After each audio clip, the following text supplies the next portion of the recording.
السلام علیکم ورحمۃ اللہ وبرکاتہ. ټولو خویندو میندو ته دا یو خصوصي عرض و چې نن په پاکستان کې د آسان شپه ده، ډېره برکتي شپه ده. انسان ورسره سي صلات حاجت پکې وکړي، 2 رکعته عام سمبل مونځ وکړي یا مونځونه وکړي، الله نه وغواړي. دا د قبلېدو شپه ده. تاسو ته پته ده یوه شپه او یو پیر لاس چوتوله، یو پیر سجده کول دا اکثر د انسان زندګي بدلوي.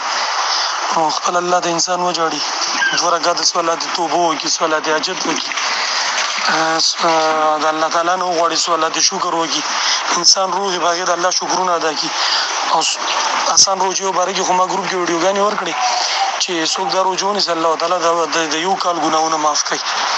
نبی علیه الصلاۃ والسلام د صحابه کرامو وایي چې د الله رسوله یهودیان هم یې ونیسي، کال لکه زه ژوندی یم نو دویم هم ونیسم.